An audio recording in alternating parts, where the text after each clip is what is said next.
유진 피터슨의 메시지 성경 누가복음 머릿말입니다. 우리 대부분은 자기 혼자만 겉도는 것처럼 느낄 때가 많다. 다른 사람들은 아주 당당하고 자신감 넘치고 소속감도 분명해 보이는데 나는 따로 밀려나 어울리지 못하는 바깥 사람과 같다. 이런 경우에 우리가 취하는 방법은 따로 우리의 모임을 만들거나 우리를 받아줄 모임을 찾아가는 것이다. 그 모임에서만은 나는 소속되어 있고 다른 사람들은 바깥에 있다. 사람들은 정치, 경제, 사회, 문화 등 다양한 분야에서 공식, 비공식으로 모인다. 그러한 모임의 한 가지 공통점은 배제의 원칙이다. 선택받은 일부 사람 외에 나머지 사람들을 배제함으로써 모임의 정체성과 가치를 획득하는 것이다. 우리는 소속감이라는 달콤함을 맛보기 위해 다른 사람들을 배제하고 밀어낸다. 하지만 그 과정에서 우리의 현실은 축소되고 삶은 협소해진다. 끔찍한 대가가 아닐 수 없다. 종교라는 미명하에 이런 대가를 치를 때보다 더 비참한 경우도 없다. 그런데 놀랍게도 종교는 오랜 역사 속에서 바로 그런 일을 해왔다. 하나님이 크나큰 신비를 그렇듯한 모임 규정 정도로 축소해 버렸고 거대한 인간 공동체를 멤버십 수준으로 격하해 온 것이다. 그러나 하나님께 바깥 사람, 소외된 사람이란 없다. 예수께서는 잃어버린 자를 찾아 회복시키려고 왔다고 말씀하셨다. 누가복음 9장 10절. 누가는 바깥 사람, 소외된 사람을 가장 강력하게 옹호한 사람이다. 그 자신이 바깥 사람이었다. 전부 유대인으로 구성된 신약성경 기자들 가운데 유일한 이방인이었다. 누가는 당대의 기성종교가 흔히 바깥 사람으로 취급하며 소외시키던 사람들, 여자들, 평범한 노동자들, 목자, 다른 인종의 사람들, 사마리아 사람, 가난한 사람들을 예수께서 어떻게 끌어안아 안으로 포함시켜 주시는지를 보여준다. 예수께서는 종교가 인간의 모임으로 전락하는 것을 묵인하지 않으신 분이다. 우리 또한 안에 들어갈 희망 하나 없이 바깥에서 기웃거리며 삶을 들여다본 적이 있다. 그런 기분을 느껴보지 않은 사람이 우리 가운데 누가 있겠는가? 그러나 누가가 전하는 이야기를 듣다 보면 이제 문이 활짝 열렸고 하나님이 예수 안에서 우리를 만나시며 안아주신다는 사실을 깨닫게 된다. 예수께서는 이렇게 말씀하셨다. 구하여라. 그러면 받을 것이다. 찾아라. 그러면 발견할 것이다. 두드려라. 그러면 문이 열릴 것이다. 누가복음 11장 9절 말씀. 누가복음 1장 자신들의 삶으로 이 말씀을 섬겼던 최초의 목격자들이 전해준 보고를 바탕으로 우리 가운데 일어난 성경과 역사의 놀라운 추수 이야기를 정리하려고 손을 댄 사람들이 아주 많았습니다. 이야기의 발단부터 시작해 모든 보고를 아주 자세히 살펴본 나도 데오빌로 각하를 위해 모든 것을 상세하게 기록하기로 했습니다. 이로써 각하께서는 그동안 배운 것이 믿을 만한 것임을 확실히 알게 될 것입니다. 천사가 요한의 출생을 알리다. 유대왕 헤롯이 다스리던 해에 아비야 반열에서 직무를 맡은 제사장이 있었다. 그의 이름은 사가랴였다. 그의 아내는 아론의 후손으로 이름은 엘리자벳이었다. 이들 부부는 주의하여 계명의 도를 지키고 하나님 앞에서 깨끗한 양심을 품고서 바르게 살았다. 그러나 엘리자벳이 임신을 할 수 없어 그들에게는 자식이 없었고 이미 나이도 많았다. 마침 사가랴가 자기 차례가 되어 하나님 앞에서 제사장 직무를 수행하고 있었는데 그가 하나님의 성소에 들어가 분향하는 일을 맡게 되었다. 그것은 평생 한 번 오는 일이었다. 분향 시간에 회중은 성전 바깥에 모여 기도하고 있었다. 그때 하나님의 천사가 예고도 없이 성소의 분향단 오른쪽에 나타났다. 사가랴는 두려워서 그 자리에 얼어붙었다. 천사가 그를 안심시켰다. 사가랴야, 두려워 마라. 하나님께서 내 기도를 들으셨다. 내 아내 엘리사벳이 아들을 낳을 것이다. 너는 그 이름을 요한이라 하여라. 너는 기뻐서 사슴처럼 뛸 것이며 너뿐만 아니라 많은 사람들이 그의 출생을 즐거워할 것이다. 그는 하나님께 큰 인물이 될 것이다. 그는 포도주와 맥주를 마시지 않을 것이며 모태에서 나오는 순간부터 성령으로 충만할 것이다. 그는 이스라엘의 많은 아들, 딸들을 하나님께로 돌아오게 할 것이다. 그는 엘리야의 방식과 능력으로 하나님의 오심을 알리고 자녀를 향한 마음에 부모의 마음을 녹이며 완고한 회오른 자들의 마음에 뜨거운 깨달음을 불이 타오르게 할 것이다. 그는 백성으로 하여금 하나님을 맞을 준비를 하게 할 것이다. 사가랴가 천사에게 말했다. 그 말씀을 믿으라는 말입니까? 나는 늙은 사람이고 내 아내도 늙었습니다. 그러자 천사가 말했다. 나는 하나님의 파수꾼 가브리엘이다. 나는 너에게 이 기쁜 소식을 전해주려고 특별히 보내심을 받았다. 그런데 내가 내 말을 믿지 않으니 내 아들이 태어나는 날까지 너는 말을 하지 못할 것이다. 내가 너에게 한 말은 하나님의 때가 되면 그대로 다 이루어질 것이다. 한편 사가랴를 기다리던 회중은 그가 성소 안에 왜 그렇게 오래 있는지 이상하게 여기며 주바심을 냈다. 사가랴가 밖으로 나와 말을 하지 못하자 그들은 그가 환상을 본 줄 알았다. 사가랴는 계속해서 말을 하지 못한 채 손짓으로 사람들에게 뜻을 전해야 했다. 제사장 직무기간이 끝나자 사가랴는 집으로 돌아갔다. 얼마 후에 그의 아내 엘리사벳이 임신했다. 그녀는 아이를 갖게 된 것을 기뻐하며 5달 동안을 홀로 떨어져 지냈다. 그녀는 하나님께서 나의 딱한 처지를 이렇게 보상해 주시는구나 라고 말했다. 처녀가 임신하여 아들을 낳을 것이라. 엘리자벳이 임신한 지 6달이 되었을 때 하나님께서 천사 가브리엘을 갈릴리 나사렛 동네 다윗의 자손인 남자와 약혼한 한 처녀에게 보내셨다. 남자의 이름은 요셉이고 처녀의 이름은 마리아였다. 가브리엘이 들어가서 마리아에게 인사했다. 잘 있었느냐? 너는 하나님의 아름다움으로 완과 박이 다 아름답구나. 하나님께서 너와 함께 하신다. 마리아는 크게 동요하며 그 인사에 감춰진 뜻이 무엇인지 궁금히 여겼다. 천사가 그녀를 안심시켰다. 마리아야, 조금도 두려워할 것 없다. 하나님께서 너에게 주시는 놀라운 선물이 있다. 내가 임신하여 아들을 낳을 것이니 그 이름을 예수라고 하여라. 그는 크게 되어 지극히 높으신 분의 아들이라 불릴 것이다. 주 하나님께서 그에게 그의 조상 다윗의 왕위를 주실 것이다.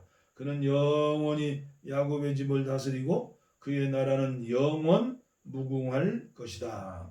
마리아가 천사에게 말했다. 하지만 어떻게 그럴 수 있습니까? 나는 남자와 잠자리를 같이 한 적이 없습니다. 천사가 대답했다. 성령께서 내게 임하셔서 지극히 높으신 분의 능력이 내 위에 머물 것이다. 그러므로 내가 낳을 아기는 거룩하신 분 하나님의 아들이라 불리울 것이다. 너는 내 사촌 엘리자벳이 늙은 나이에 아기를 가진 것을 알고 있느냐? 모두가 아이를 가질 수 없다고 하던 그녀가 임신한 지 6달이 되었다. 보아라, 하나님께는 불가능한 일이 없다. 마리아가 말했다. 이제야 모두 알겠습니다. 나는 섬길 준비가 된 주님의 여종입니다. 당신의 말씀대로 내게 이루어지기를 원합니다. 천사가 그녀를 떠나갔다. 여자 가운데 참으로 복된 자 마리아는 잠시도 지체하지 않았다. 그녀는 일어나 유대 산지의 한 동네로 가서 곧장 사가랴의 집을 찾아가 엘리자벳에게 문안했다. 엘리자벳이 마리아의 인사를 받을 때 그녀의 뱃속에서 아기가 뛰놀았다. 엘리자벳은 성령이 충만하여 뜨겁게 노래하였다. 그대는 여자 가운데 참으로 복되고 그 뱃속의 아기도 복되도다. 내 주님의 어머니가 나를 찾아오다니 이 큰 복이 어찌 된 일인가. 그대의 문안하는 소리가 내 귀에 들리는 순간 내 뱃속의 아기가 마냥 기뻐서 어린 양처럼 뛰어놀았다. 하나님께서 하신 말씀을 믿고 그 말씀대로 다 이루어질 것을 믿는 여자는 복되도다. 마리아가 말했다. 하나님이 들려주신 복된 소식으로 내 마음 터질 듯하니 내 구주 되신 하나님의 노래로 기뻐 춤추리라. 하나님이 나를 주목하심으로 무슨 일이 일어났는지 보라. 나는 이 땅에서 가장 복된 여자다. 하나님이 내게 행하신 일 영원토록 잊지 않으리. 다른 모든 것과 구별되시는 하나님, 그 이름 거룩하시다. 그 앞에 두려워 떠는 이들에게 그의 잠이 물밀듯 밀려오네. 그가 팔을 뻗어 능력을 보이셨고 거만스레 허세 부리는 자들을 흩으셨다. 오만한 폭군들을 내리치시고 고통당한 이들을 진창에서 건져내셨다. 가난하고 굶주린 사람들이 잔치상에 앉으니 야멸찬 부자들이 냉대를 당했다. 기억하셔서 풍성한 자비 드높이 쌓으소서. 택하신 자녀 이스라엘을 품으셨다. 아브라함으로 시작해 지금까지 약속하신 대로 그의 자비가 정확히 이루어졌다. 마리아는 6달 동안 엘리자벳과 함께 있다가 자기 집으로 돌아갔다. 요한의 출산일이 되어 엘리자벳이 아들을 낳았다. 이웃과 친척들은 하나님께서 그녀에게 베푸신 큰 자비를 보고 함께 즐거워했다. 8회째 되는 날 그들이 아기에게 할례를 행하러 와서 그 아비의 이름을 따서 아기의 이름을 사가랴로 지으려고 했다. 그러나 엘리자벳이 끼어들었다. 아닙니다. 이 아이의 이름은 요한이라고 해야 합니다. 그들이 말했다. 하지만 당신네 집안에는 그런 이름을 가진 사람이 아무도 없지 않습니까? 그들은 사가랴에게 손짓하여 아이에게 어떤 이름을 지어주려고 하는지 물었다. 사가랴가 서판을 달라고 하더니 이렇게 썼다. 아이의 이름은 요한이라고 해야 합니다. 사람들이 모두 깜짝 놀랐다. 놀랄 일은 그만이 아니었다. 어느새 사가랴의 입이 열리고 혀가 풀어지더니 말을 하면서 하나님을 찬양하는 것이었다. 깊은 경외심이 이웃을 덮었고 유다 온 산지 사람들이 온통 그 이야기 뿐이었다. 이야기를 들은 사람들은 모두 그 일을 마음에 새기며 놀라워했다. 이 아이가 장차 어떤 사람이 될까? 하나님께서 이 일에 함께 하신 것이 분명하다. 사가랴가 성령이 충만하여 이렇게 예언했다. 이스라엘의 주 하나님을 찬양하여라. 그가 오셔서 그 백성을 자유케 하셨다.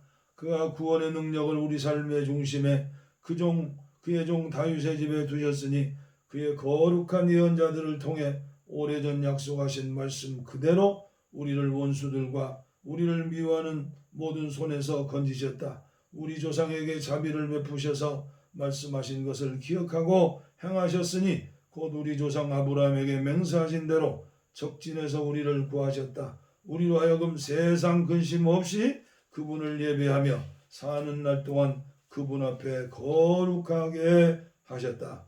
지극히 높으신 분의 예언자인 내 아기여, 나는 주님 앞서 가서 그의 길을 예비하고 그의 백성에게 구원과 주 용서의 소식을 전해줄 것이다. 하나님의 자비로우신 마음, 하나님의 해돋움 우리에게 임하셔서 어둠 속 죽음의 그늘에 앉아있는 이들을 비추고 우리의 길을 한 걸음씩 밝혀 평화의 길로 인도할 것이다. 아이는 자라며 심령이 굳세어졌다. 그는 예언자로 이스라엘에 등장하기까지 광야에서 살았다. 누가복음 2장 예수의 탄생. 그 무렵 아우구스투스 황제가 명령을 내려 제국 전역에 인구조사를 실시하도록 했다. 이것은 구레뇨가 시리아 총독일 때 실시한 첫 인구조사였다. 모든 사람이 자기 조상의 고향으로 가서 조사를 받아야 했다. 요셉도 인구조사를 받으러 갈릴리 나사렛 마을에서 다윗의 동네인 유대 베들레헴으로 올라갔다. 그는 다윗의 자손이었으므로 그곳으로 가야 했다. 요셉은 약혼녀 마리아와 함께 갔는데 그녀는 임신 중이었다. 그들이 거기 머무는 동안 출산할 때가 되었다. 마리아는 첫 아들을 낳았다. 여관에 방이 없어서 그녀는 아기를 포대기에 싸서 구유에 뉘었다. 목자들이 예수 탄생의 소식을 듣다. 근처들에서 목자들이 밤을 새며 양떼를 지키고 있었다. 그때 갑자기 하나님의 천사가 그들 가운데 서고 하나님의 영광이 그들 주위를 두루 비추었다. 목자들은 두려워 떨었다. 천사가 말했다. 두려워 마라. 내가 여기 온 것은 온 세상 모든 사람을 위한 놀랍고 기쁜 사건을 알려주기 위해서다. 방금 다윗의 동네에 구주가 나셨으니 그는 메시아요 주님이시다. 너희는 가서 포대기에 쌓여 구유에 누워있는 아기를 찾아라.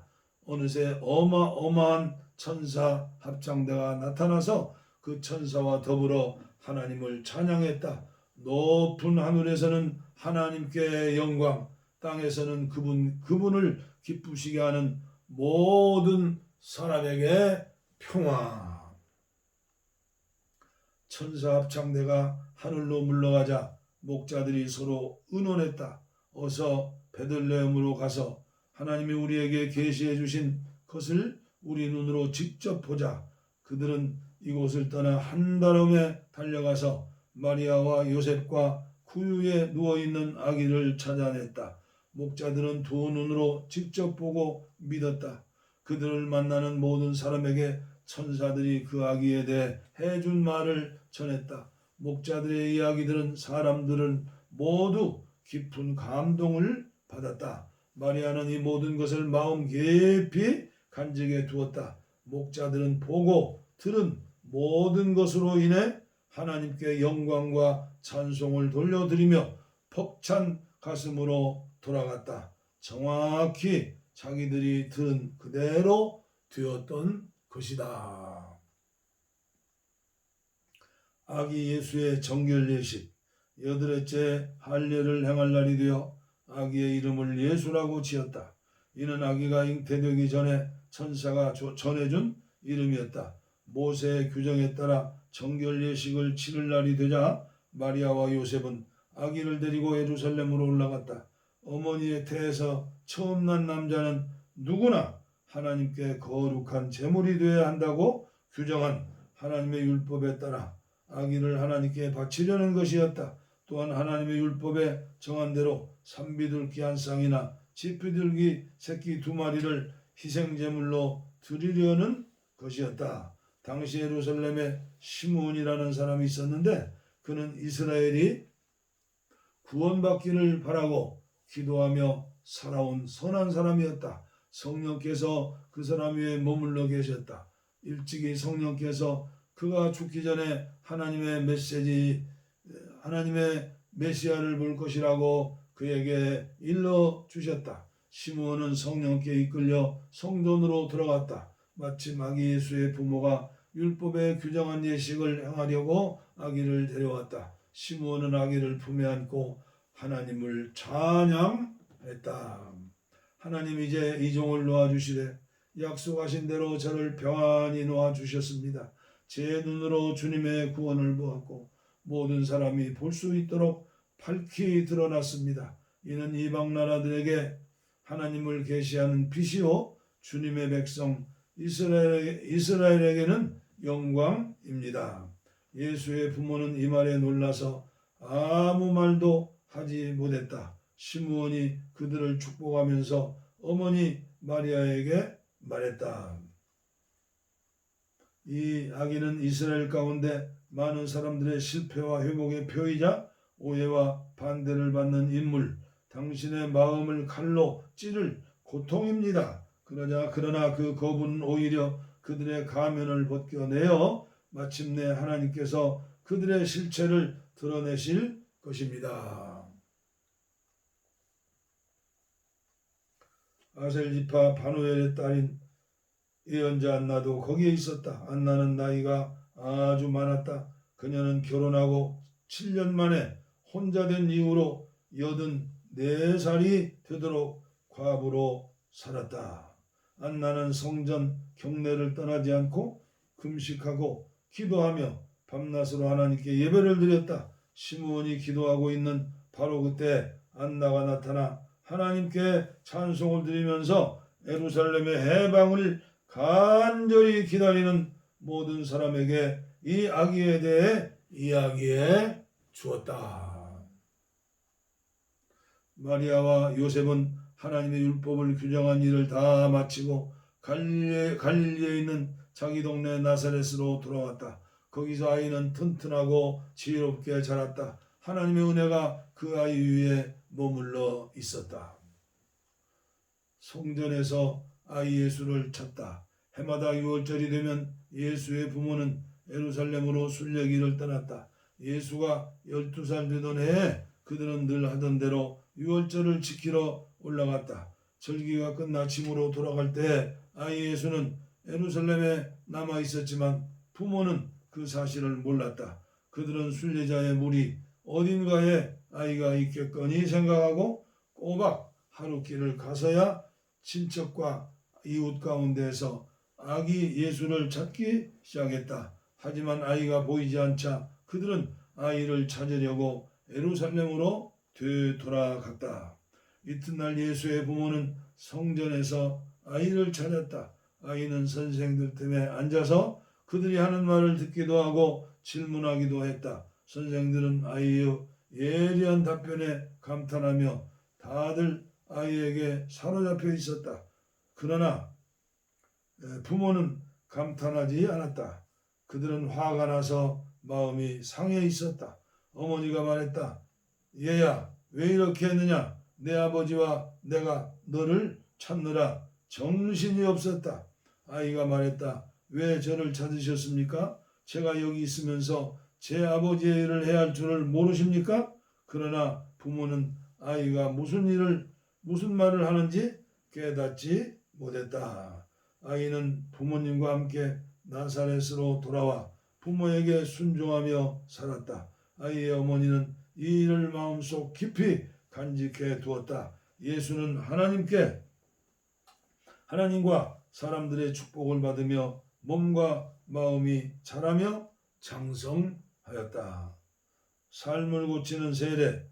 디베로 황제가 다스린 지 15년째 되는 해, 곧 본디오 빌라도가 유대 총독으로 있고 헤롯이 갈릴리를 다스리고 그 동생 빌립이 이두레와 드라고닛을 다스리며 루시아나가 아빌레네를 다스리고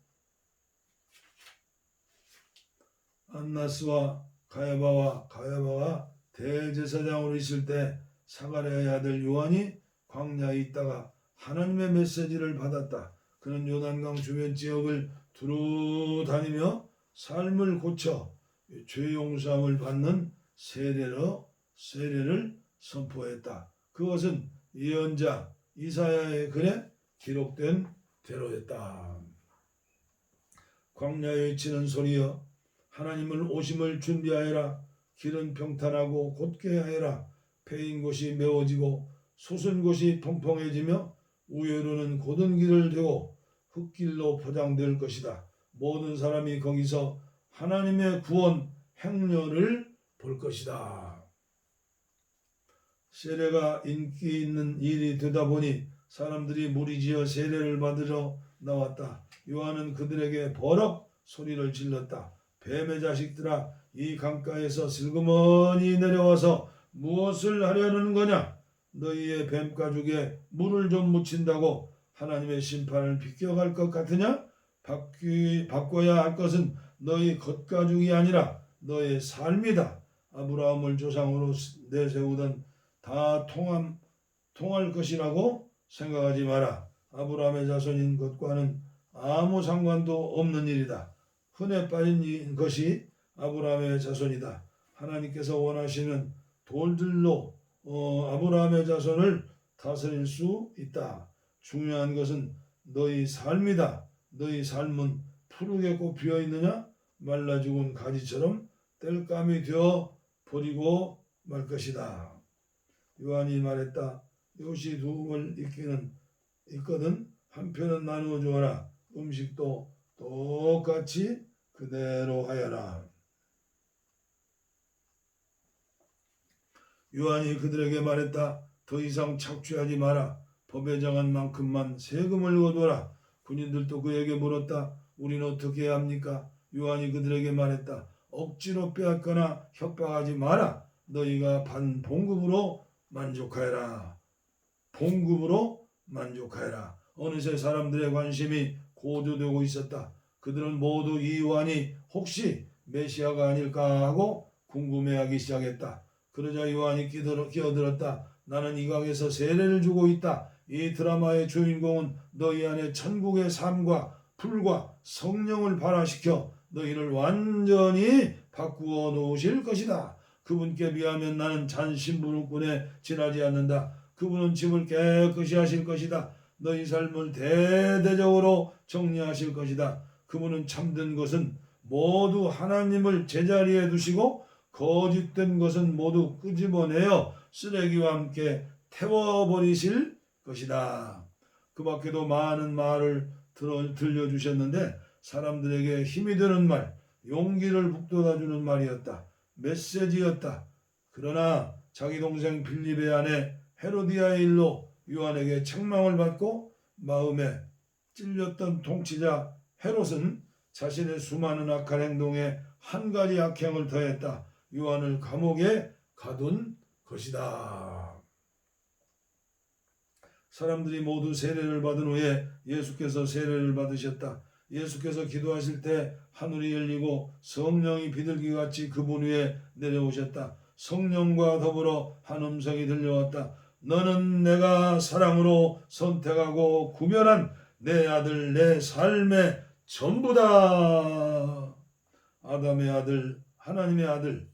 예수께서 공생애를 시작하실 때 나이가 30살쯤 되셨다. 그분은 사람들이 알기로는 요셉의 아들이셨고 요셉은 헬리의 아들, 헬리는 맏다의 아들, 맏다는 레위의 아들, 레위는 멜기의 아들, 멜기는 안나의 아들, 안나는 요셉의 아들, 요셉은 마띠아의 아들, 마띠아는 아모스의 아들, 아모스는 나움의 아들, 나움은 에슬리의 아들, 에슬리는 낫게의 아들, 낫게는 마앗의 아들, 마앗은 마띠아와의 아들, 마띠아는 서머인의 아들, 서머인은 요색의 아들, 요색은 요다의 아들, 요다는 요하난의 아들, 요하난은 레시의 아들, 레사의 아들, 레사는 스룹바벨의 아들, 스룹바벨은 스알디엘의 아들, 스알디엘은 네리의 아들, 네리는 멜기의 아들, 멜기는 앗디의 아들, 앗디는 고삼의 아들, 고삼은 엘가담의 아들, 엘가담은 에르의 아들,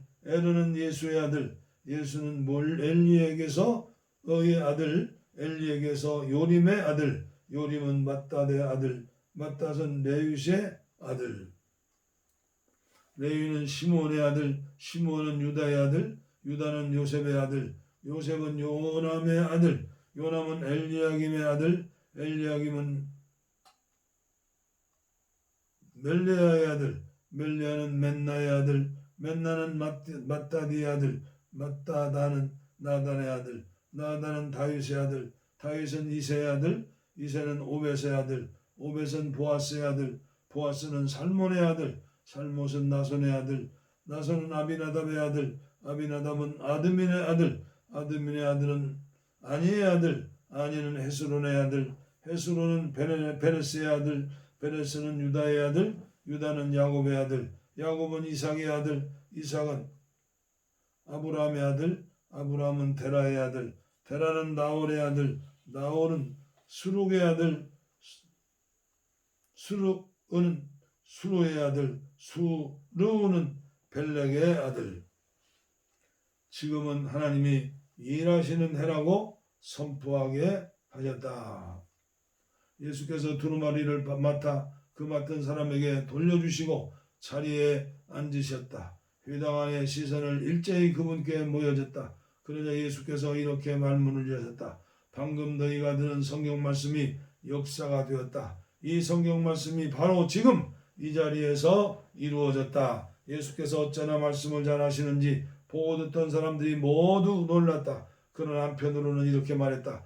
이 사람은 우리가 어려서부터 알던 요셉의 아들이 아닌가? 예수께서 대답하셨다. 너희는 의사야, 가서 내 병이나 고쳐라 하는 속담을 인용해서 내가 가버나움에서 한 일이 있다던데 그것을 여기 내 고향에서도 해보아라 할 것이다. 하지만 내가 너희에게 해줄 말이 있다. 예언자는 자기 고향에서 환영받지 못하는 법이다. 엘리야 시대에 3년 반 동안 가뭄이 들어 기근으로 땅이 황폐해졌을 때에 이스라엘에 과부가 많았으나 시돈의 사렙다에 사는 과부에게만 엘리야가 보냄을 받지 않았느냐. 또 예언자 엘리사 시대에 이스라엘에 나병 환자가 많았으나 깨끗함을 받은 사람은 시리아 사람 나만 뿐이었다. 회당 안에 있던 사람들 모두가 그의 말에 화가 났다. 그들은 예수를 내모라 동네 밖으로 쫓아낸 다음 동네 끝에 있는 벼랑으로 끌고 와서 그를 밀쳐 죽이려고 했다. 그러나 예수께서 그들에게 벗어나 자기 길을 가르치셨다. 예수께서 갈릴리 한 마을 가버나움으로 내려가셔서 안식일에 사람들이 가르치셨다. 그들이 놀라며 감동을 받았다. 그분의 가르침은 그들이 늘 듣던 모호한 궤변이나 인용문과는 달리 아주 솔직하고 확신에 차서 권위가 있었다. 그날 회당에 귀신을 들려 고통하는 사람이 있었다. 그가 소리를 질렀다. 아, 나사렛 사람 예수여, 무슨 일로 우리한테 왔습니까? 나는 당신의 무슨 일을 하려는지 압니다. 당신은 하나님의 거룩한 분이시요 우리를 멸하려 왔습니다. 예수께서 그의 입을 막으셨다. 조용하고 그에게 나오느라. 귀신은 모든 사람이 보는 앞에서 그 사람을 쓰러뜨리고 떠나갔다. 귀신은 그 사람에게 상처받은 상처는 입히지 않았다. 상처는 입히지 않았다. 그러자 모든 사람이 크게 놀라서 서로 수군거렸다. 이게 어찌된 일인가? 사람들은 말한 대로 이루어지게 하는 사람들인가? 이 사람들이 나가라고 명령하면 귀신도 떠나는가? 마을 전체가 온통 예수 이야기뿐이었다. 병든 사람을 고쳐주시다. 예수께서 회당을 떠나 시몬의 집으로 가셨다. 시몬의 장모가 고열에 시달리고 있었다. 사람들이 예수께 그녀를 위에 뭔가를 해주시기를 구했다. 예수께서 겉에서 지켜보시다가 열병이 떠나라고 명령하자 열병이 떠났다. 그 장모가 곧 일어나 일행의 저녁을 준비했다. 해가 저물자 사람들이 여러 병을 앓고 있는 사람들을 데리고 예수께 데리고 왔다. 예수께서는 한 사람 한 사람에게 손을 얹어 고쳐주셨다. 귀신들이 떼를 지어 떠나가며 소리 질렀다. 하나님의 아들이여, 당신은 하나님의 아들입니다. 귀신들이 그분이 메시아임을 훤히 알고 있었으므로 예수께서는 그들의 입을 막아 한마디도 하지 못하게 했다. 이튿날 예수께서 한적한 곳으로 가셨다. 그러나 무리가 찾아 나섰고 그분을 만나자 떠나지 못하게 했다. 그분에 매달렸다. 예수께서 그들에게 말씀하셨다. 내가 다른 마을로도 하나님 나라의 메시지를 전해야 한다. 그 일을 바라고 하나님께서 나를 보내셨다. 너희는 그것을 알지 못하느냐? 예수께서는 갈릴리 여러 회당에서 계속해서 말씀을 전하셨다. 네, 4장까지만 읽겠습니다. 누가복음 1장부터 4장까지입니다. 감사합니다.